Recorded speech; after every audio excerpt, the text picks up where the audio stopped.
Y le vamos a decir, Padre bueno, gracias por este día. Bendice tu palabra. Dame la capacidad de hacerlo para que mis hermanos puedan, igual que yo, entender tu preciosa palabra y sacar lo maravilloso que tiene. Gracias, Señor, por el libro de Esdras. Gracias por el libro de Nehemías. Gracias por el libro de Esther. Gracias por el libro de Job, que son los que vamos a tocar esta mañana. Bendito seas. Permítenos entender. Permítenos comprender y tratar la manera de amar cada día más tu preciosa palabra. En Cristo Jesús. Amén y amén. Amén. Bueno, pueden sentarse, porque sentaditos vamos a comenzar, vamos a arrancar y vamos a leer la palabra de Dios. Quiero decirles que el otro mes ya nos tocarían otros 4 libros, ¿de acuerdo? Para que hoy sí le voy a estar recordando para que traiga su folder. Quizás ya lo vendieron. Mire, el otro mes ya nos tocaría 4 libros preciosos. ¿Sabe cuáles son? Salmos, Proverbios, Eclesiastés y Cantares. 4 libros bellísimos. 4 libros bellísimos. Así que ahí estamos. Hermana María Elena nos dice lo que hemos escrito ahí de Esdras. De Esdras. Esdras. Esdras dice, relato del final del exilio en Babilonia y el regreso del pueblo de Israel. Otra vez léalo para que, como ellos no tienen su folder. Esdras. Relato del final del exilio en Babilonia y el regreso del pueblo de Israel. Vamos a leer Esdras 6, 21 y 22. 6, 21 y 22. Esdras allá está en Reyes, Crónicas, Esdras. Y ahí lo deja abierto porque después sigue Nehemías. Esdras 6, 21 y 22. ¿Ya lo encontramos, hermanos? Esdras vamos a leerlo. 6, por lo menos eso hagamos, leámoslo. Esdras ¿Qué dice? 6, 21 y 22. Ahorita, permítame. Usted tampoco. 21 y 22, no. Ahora sí. La palabra de Dios la vamos a leer en el nombre del Padre, del Hijo y del Espíritu Santo, o su Santo Espíritu. 21. Comieron los hijos de Israel que habían vuelto del cautiverio, con todos aquellos que se habían apartado de las inmundicias de las gentes de la tierra para buscar a Jehová, Dios de Israel. Y celebraron con regocijo la fiesta solemne de los panes sin levadura 7 días, por cuanto Jehová los había alegrado y había vuelto el corazón del rey de Asiria hacia ellos, para fortalecer sus manos en la obra de la casa de Dios, del Dios de Israel. Padre, bendice tu palabra.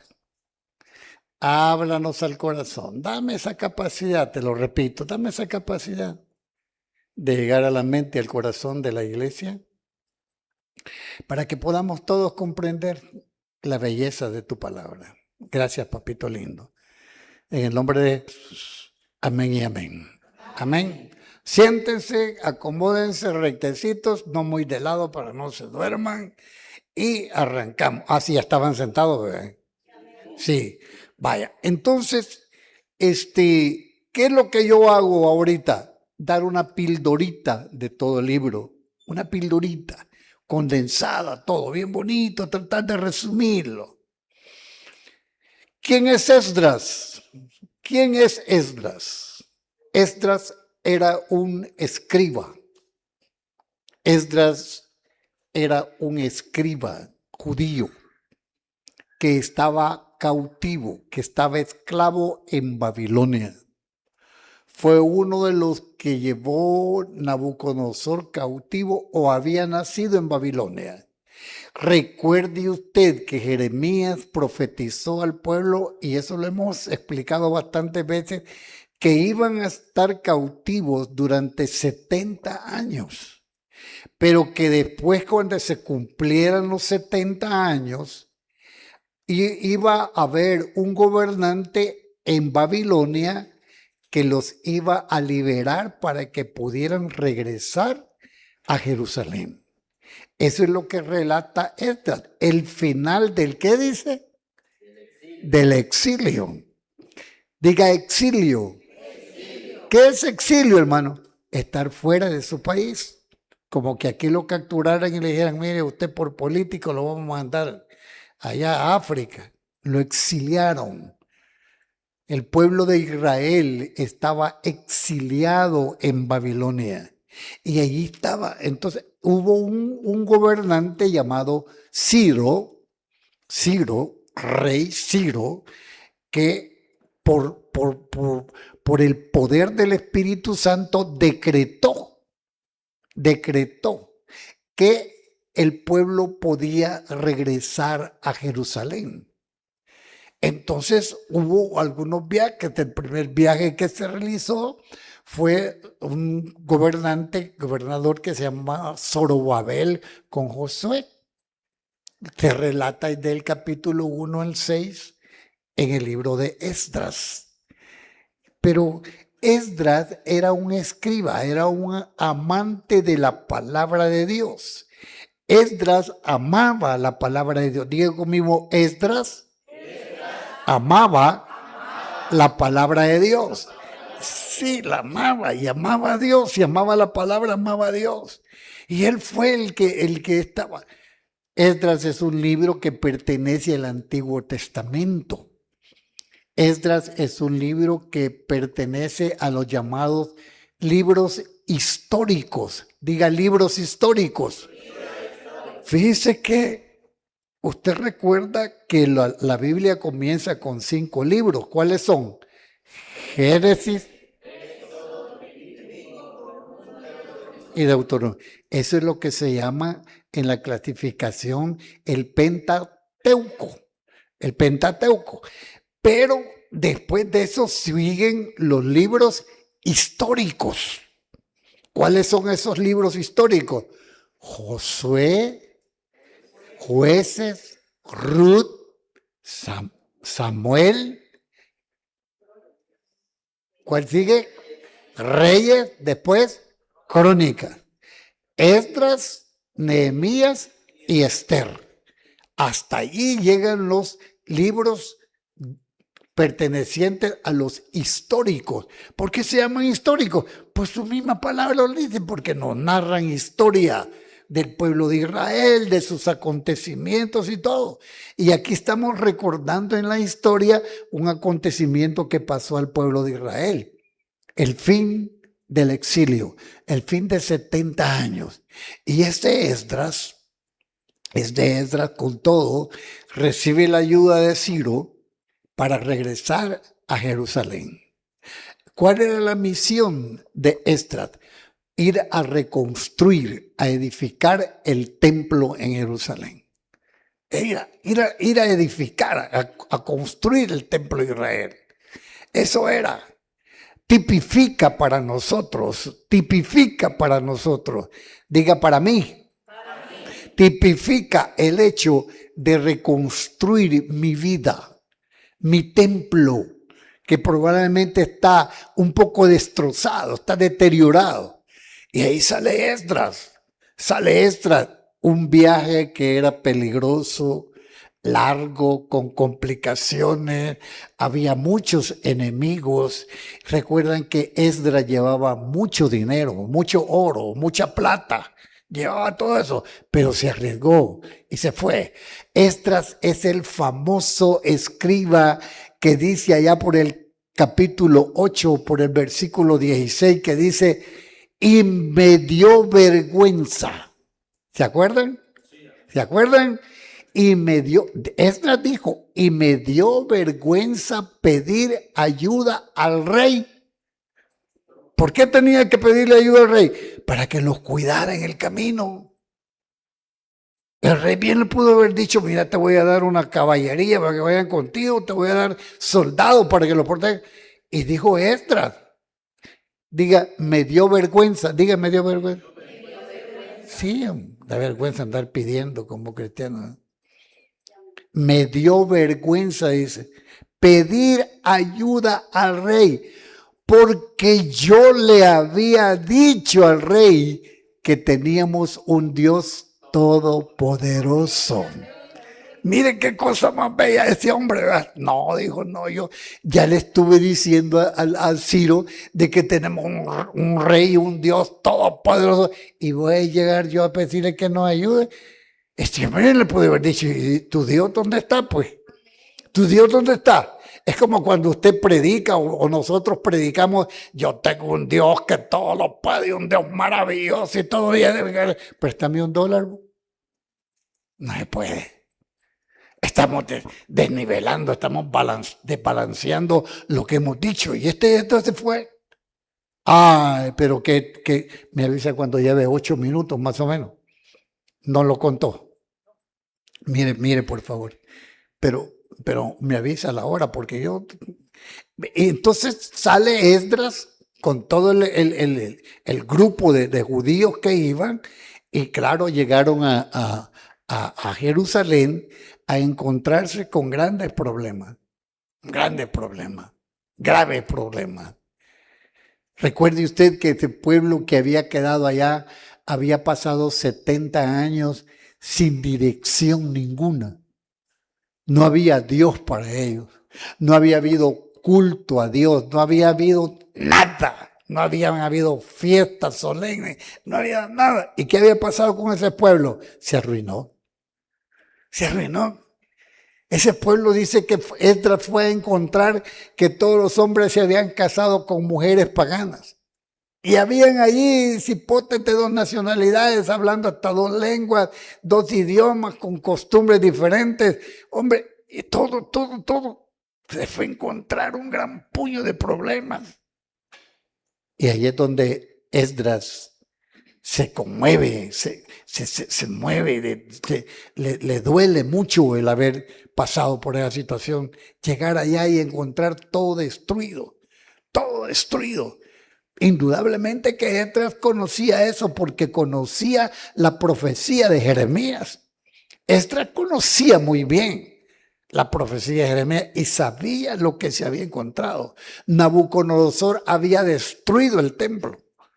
Nabucodonosor había destruido todo 70 años antes. Había destruido totalmente todo. Se había llevado todo lo mejor de Jerusalén.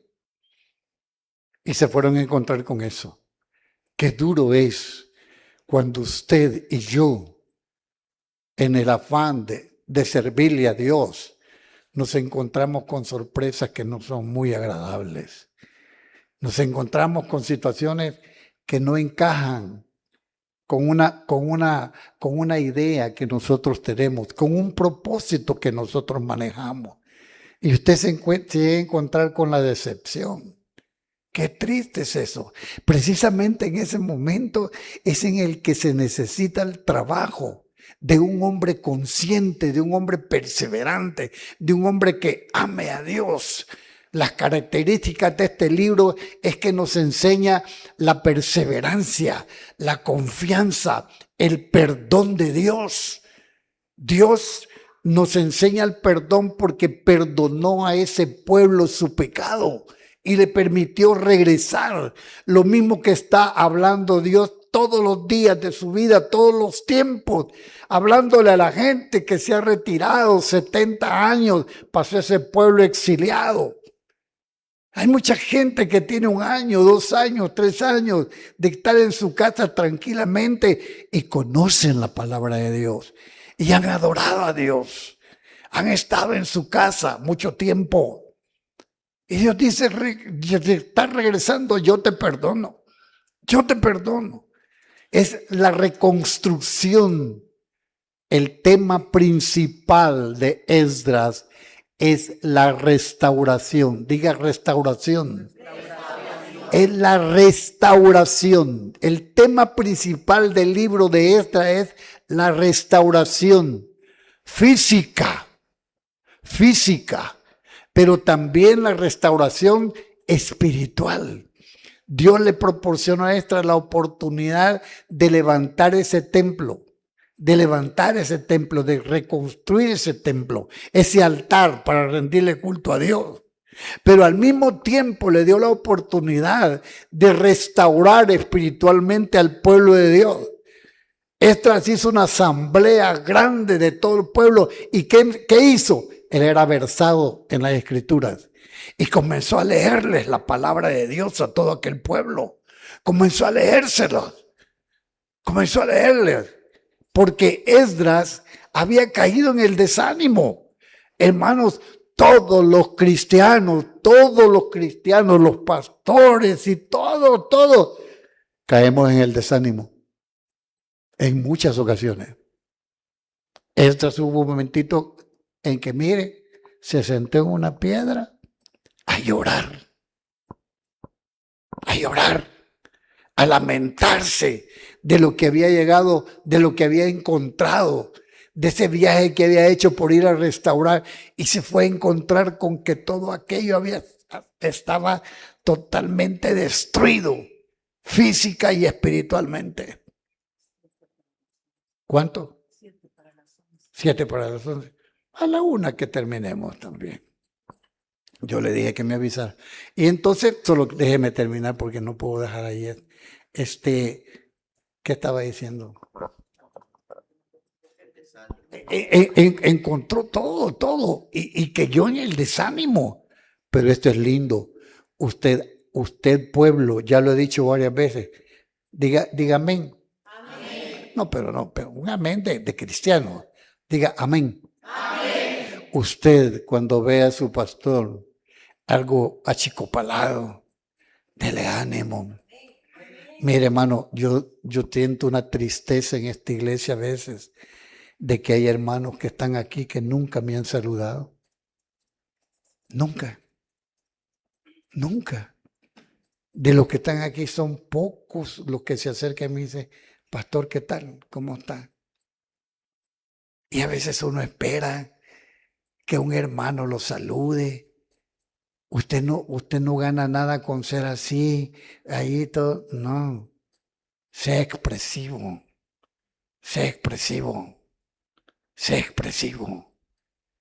Y Esdras estaba ahí todo achorcholado. Y llegó el pueblo. Acuérdese de eso. Llegó ese pueblo y los rodeó. Esdras capítulo 10, versículo 4 parece que es. Y le dijo, Esdras, levántate porque es tu obligación como pastor. Levántate porque es tu obligación. Pero lo lindo es lo que me gusta es esto que viene. Y nosotros estaremos contigo. Diga la iglesia, y nosotros estaremos contigo. Esdras trabajó, restauró física y espiritualmente. Pasemos a Nehemías. Ahora sí, cuénteme el tiempo. Nehemías. ¿Cuánto falta para las 11? 5 minutos. 5. Entonces, dígame a las 11:02. Vaya, muy bien. Para terminar como a la Nehemías. 1. Dice, el libro de Nehemías habla sobre la perseverancia de Nehemías al animar al pueblo a reconstruir los muros de Jerusalén. ¿Escucharon, hermanos? Vaya. Entonces leamos Nehemías 6, 15 y 16. 6, capítulo 15 6, y 16. Es el siguiente libro de Esdras. Versículos 16 y 17. No. 15 o 16. 15 y 16. Sí. 15 y 16, perdón. ¿Lo tenemos? Leámoslo. Todos. Fue terminado pues el muro y el 25 del mes de Elul en 52 días.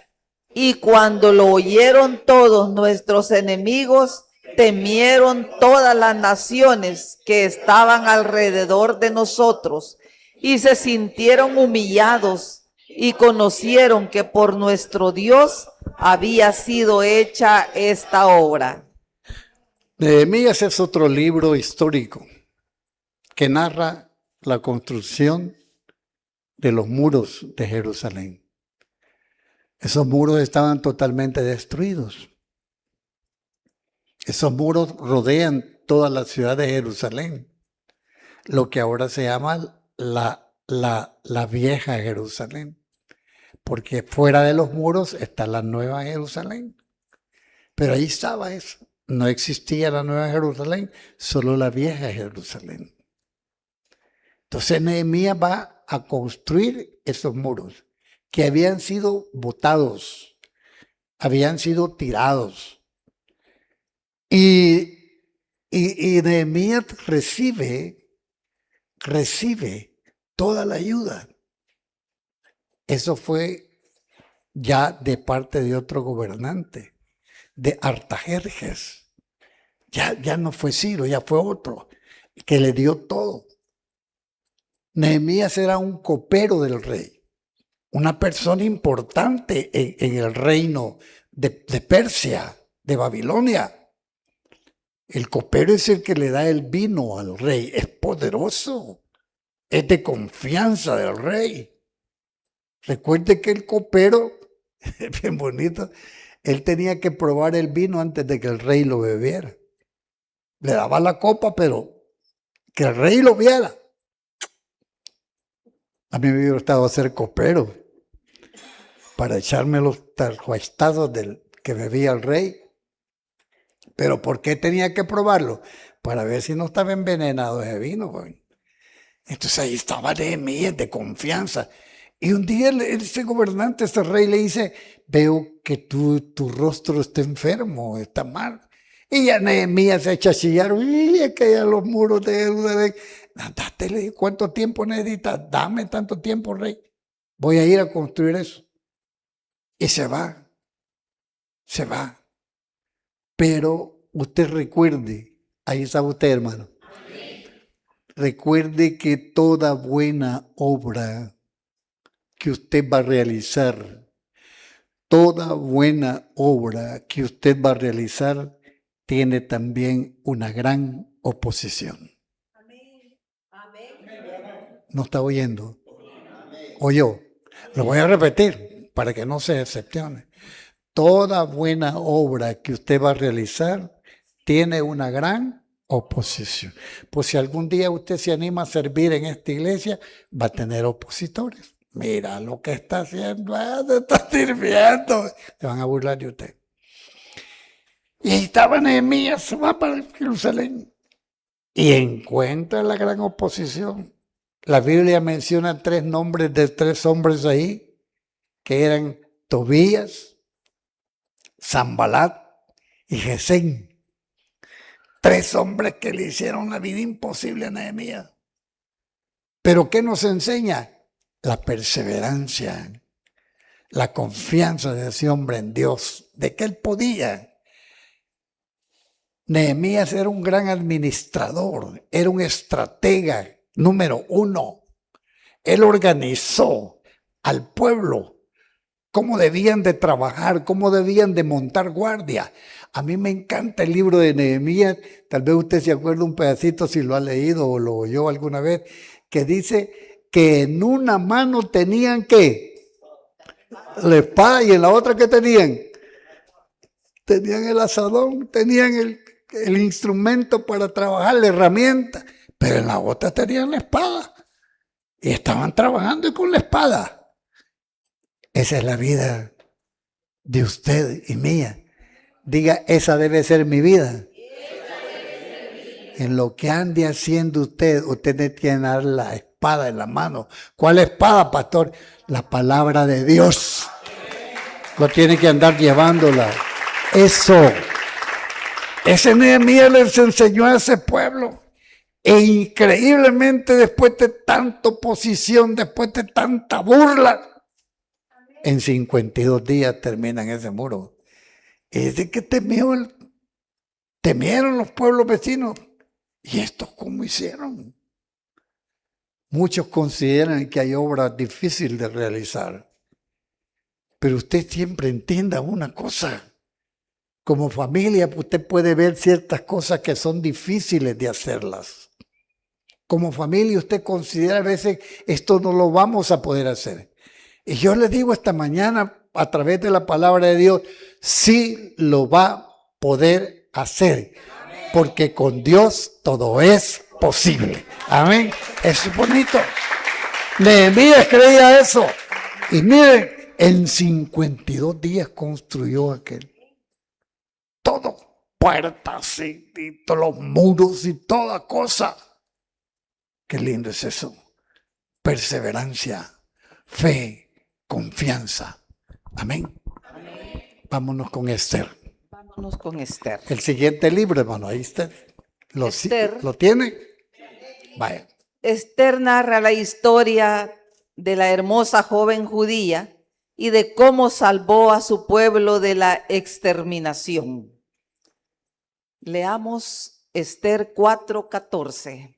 Esther 4:14. 4:14. Ya. Leámoslo.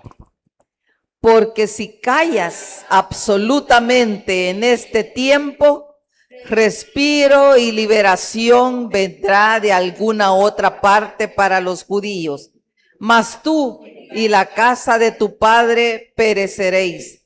Y quién sabe si para esta hora has llegado al reino. No hay agua para mí. ¿Cómo no? Deme un poquito. Este es un libro maravilloso. Tiene una peculiaridad. De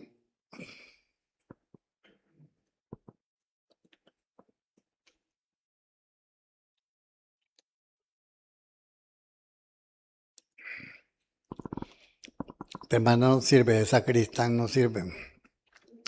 No le echa nada bueno a la...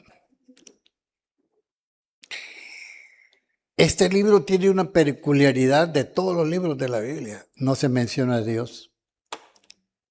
No se menciona a Dios. Sin embargo, todos sabemos de que el nombre de Dios está implícito en todo el libro. Está metido ahí. No se menciona así, Dios, Jehová, no. Pero en todo el desarrollo está ahí. Este es un libro maravilloso, pero lindísimo. Que usted lo comienza a leer y es el caso como que está leyendo una novela. No es una novela lindísima, muy bella. ¿De qué trata? Es de una joven judía que llegó a ser reina de Persia y salvó a su pueblo de la exterminación. El pueblo judío va a ser exterminado. Pero ¿cómo fue eso? Rapidito. El rey Asuero, diga Asuero.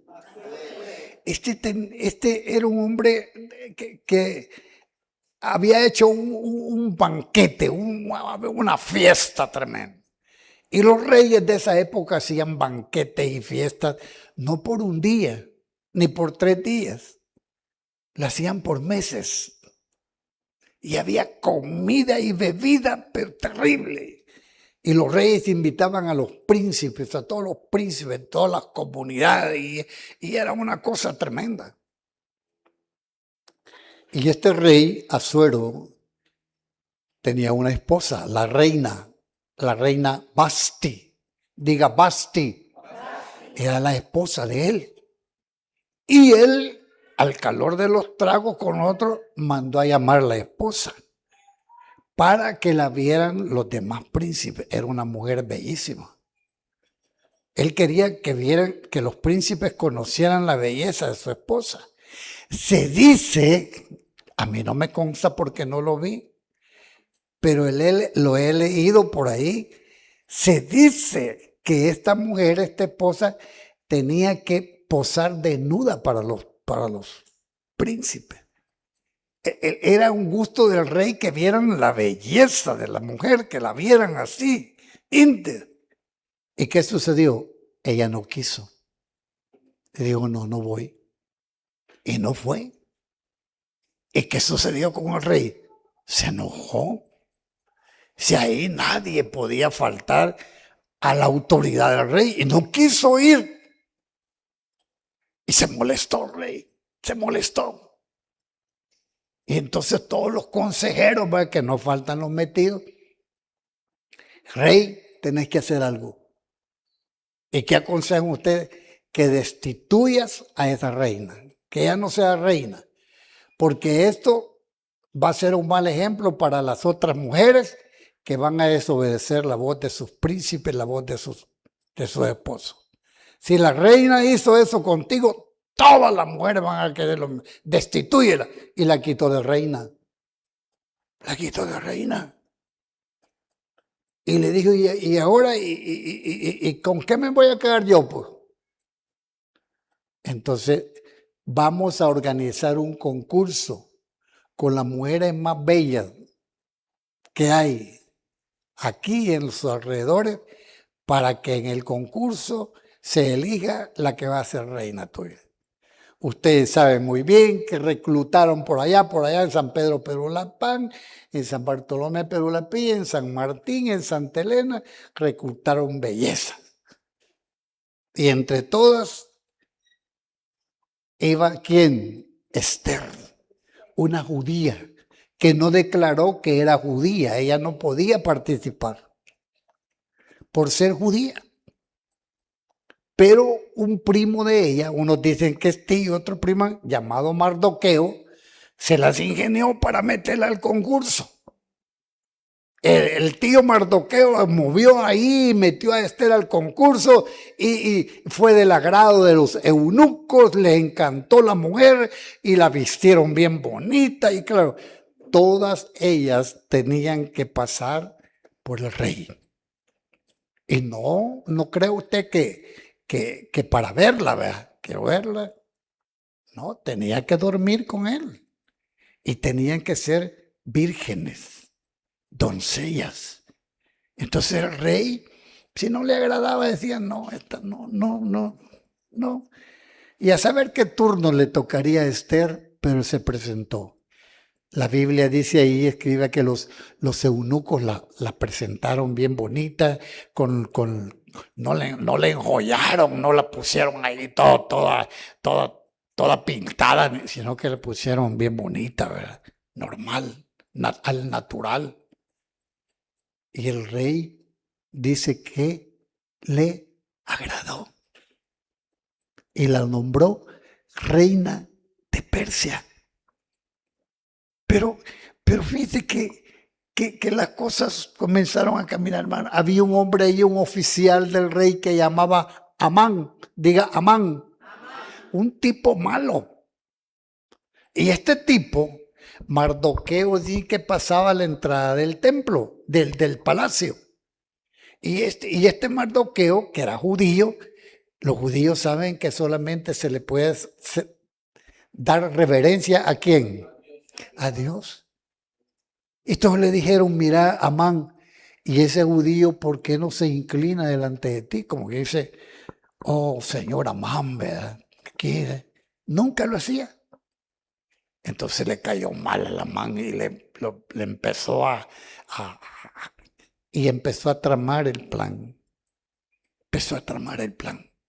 ¿Te recuerdas el plan que hizo, verdad? Para destruir a Amán y a todo el pueblo judío. Le mintió al rey, lo engañó y le hizo que firmara un decreto para exterminar a todo el pueblo judío, un holocausto. Miles y miles de judíos morirían bajo las manos de los persas. Miles. Y hasta mandó a hacer una horca para Mardoqueo. Mandó a hacer. Ahí mandó a hacer una horca. ¿Cuántos metros tenía ahí? Aquí va a quedar este Mardoqueo. Y Mardoqueo alertó a Esther y le dijo, esto y esto y esto está pasando. Si tú no haces nada, no solamente corren peligro todos los judíos, sino que tú también vas a morir. Porque tú eres judía. Debes de hacer algo. Debes de presentarte ante el rey. Y fíjese que ahí están ustedes, hermano. Díganme un amén con ganas. Ahí están, hermano. Ay, así, porque yo siento que por gusto estoy hablando aquí. Mire, entonces Esther le dijo a Amán, tú sabes que el rey no me ha mandado a llamar. A pesar de ser la esposa del rey, solo podía llegar donde él, cuando él la mandaba a llamar. De lo contrario, no podía ir. Y si se presentaba así sin ser llamada, corría el riesgo de ¿qué? De morir. Y entonces le dijo Esther a Mardoqueo, oremos y ayunemos. Yo me voy a presentar al rey. Y ahí están unas palabras bien lindas de Esther. ¿Quién me quiere decir? Le doy un regalo. Las palabras de Esther que dijo. Yo entraré al rey y si muero, que muera. Qué lindo es eso. Qué lindo oír a un cristiano. No importa lo que pase, yo voy a servirle a mi Dios. Lo voy a repetir porque hay un entusiasmo tremendo en servirle al Señor. Bueno, sigamos. Entonces, ella se presenta y le dice, y el rey le dice, le extendió su báculo, una varita le extendió. Era señal de que la aceptaba. Y ella llegó y todo y le explicó que lo quería invitar a un banquete a él y a Amán. Y usted recuerda muy bien, porque es posible que no haya leído, que en el primer banquete, en el segundo le declaró lo que Amán quería hacer con el pueblo judío. Le declaró lo que ella, y dijo el rey, hombre, qué bárbaro ¿verdad? Estoy parafraseando. No puede ser que haya hecho eso. Y el Amán había caído a los pies de la reina y lo hay al rey, le he tirado ahí y todavía vas a querer abusar de mi esposa. No, hombre. Mire, qué cosa más triste.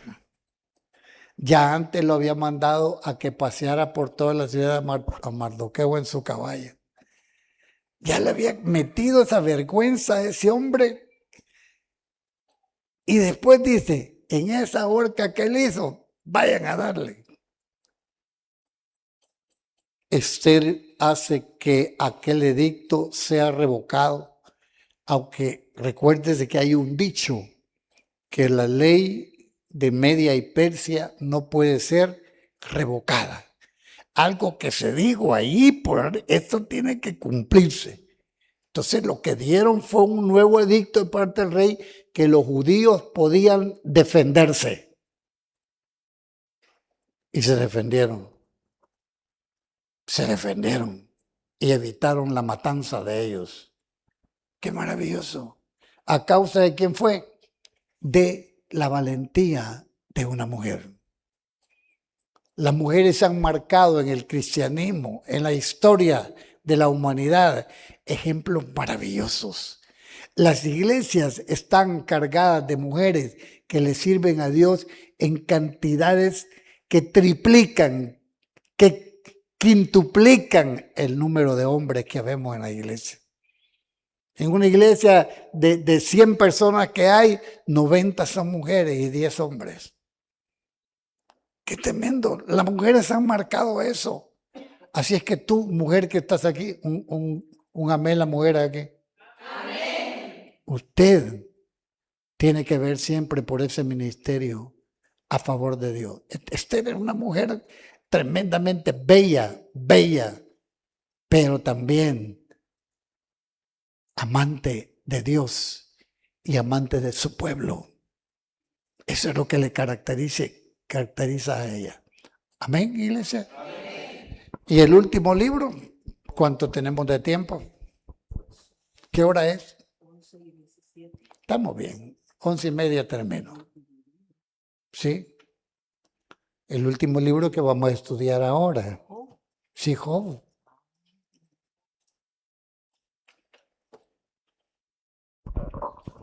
Job narra los sufrimientos que pasó Job, un hombre justo y temeroso de Dios. Vamos a leer Job 2:3. Job 2:3. Job 2:3.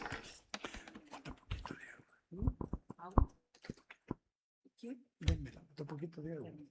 Démela, tapadita, sí.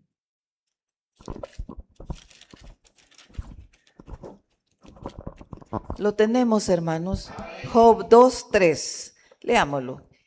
Y Jehová dijo a Satanás: ¿no has considerado a mi siervo Job, que no hay otro como él en la tierra, varón perfecto y recto, temeroso de Dios y apartado del mal, y que todavía retiene su integridad, aun cuando tú me incitaste contra él para que lo arruinara sin causa? De los libros de la Biblia, cuando usted quiera divertirse espiritualmente, cuando usted quiera aprender, abra el libro de Job. Es una lástima que el tiempo nos absorbe. Hoy nos comió el tiempo en el culto. No me quedó tiempo para explicar bien los 4 libros, pero déjeme dedicarle unos 10 minutos a este. Job nos enseña a poner en práctica 2 palabras. Ahí están ustedes, hermanito Lin. No, pero dígame amén, ahí están. Amén. Ahí están ustedes. Amén. Amén. Job nos enseña, el libro de Job nos enseña el practicar 2 palabras. Y usted les va a decir conmigo fuerte. Paciencia, y fe. Otra vez. Paciencia, y fe. Diga toda la iglesia, aunque le duela un poquito abrir los labios y la boca. Diga, yo tengo paciencia. Yo tengo fe. ¿De qué será la fe? Usted sabrá. Pero Job tenía una gran paciencia. ¿De qué resulta esto? De una plática de Dios con Satanás. Satanás provocó a Dios para que él permitiera probar a Job. Y le dijo, no, que ese hombre es así, ese todo, no es que te tema, sino que ese hombre, como tú lo proteges todo y le das todo, por es que es así. No es porque él te tema como Dios, no, él no te respeta. A él le gusta que tú lo tienes bien bonito, bien protegidito y todo. Dame chance de tocarlo. Dame chance de tocarlo. La tristeza para un hombre que no está acostumbrado a los golpes. A los golpes. Yo me pongo a pensar en mi persona. Cómo durante 63 años Dios me permitió mis ojos. Y en esos 63 años yo pude ver tantas cosas bellas, tantas cosas lindas, de lo que no me quejo. A los 63 años los ojos se cerraron.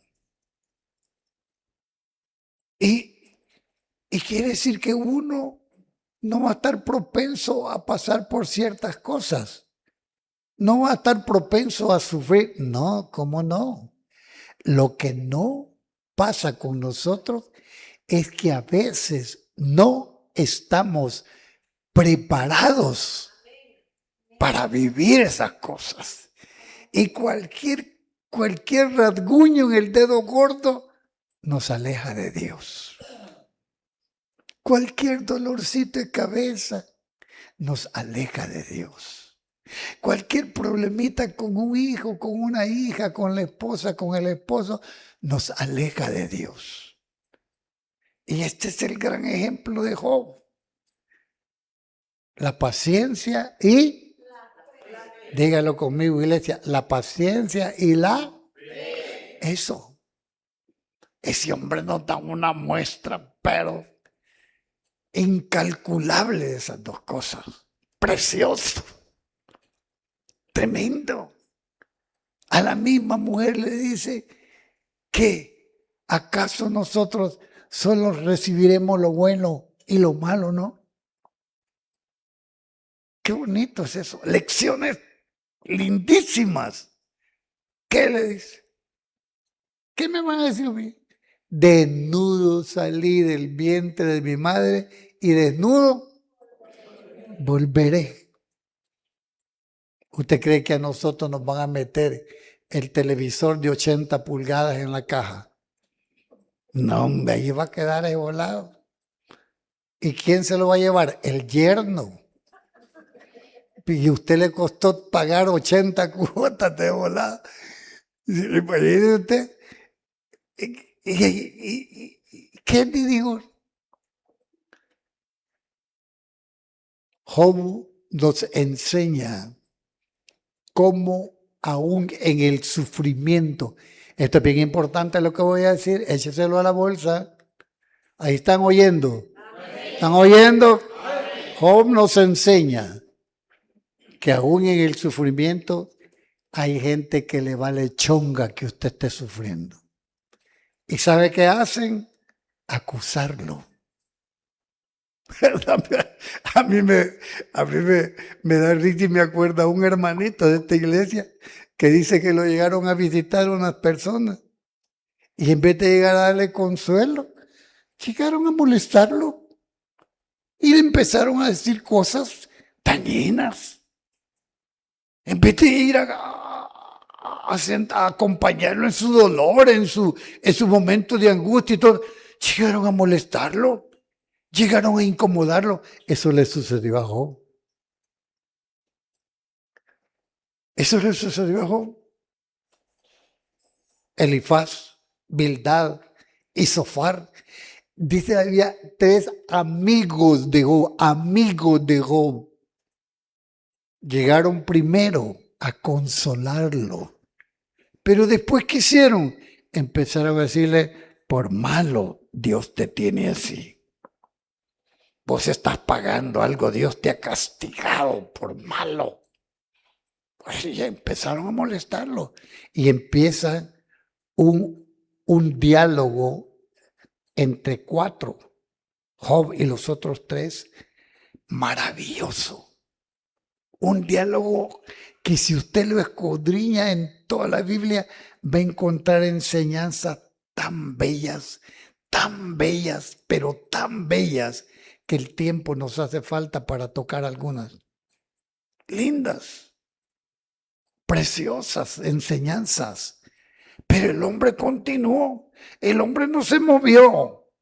El hombre no dijo, no, hombre de Dios, qué barbaridad, cómo me tiene, y yo, qué tan bueno que soy. No dijo nunca nada, no profirió nada, él continuó. Iglesia de Santa Elena, ¿me estás oyendo, iglesia? ¿Sabes? ¿Quieres que te diga algo? Así como a mí me llegó la ceguera hace 16 años. A cualquiera de nosotros le puede pasar una cosa. Pero nunca dejes a Dios por nada. Lo voy a repetir. Nunca dejes a Dios por nada. Hay mucha gente, muchachitos y muchachitas, que abandonan a Dios por una nimiedad.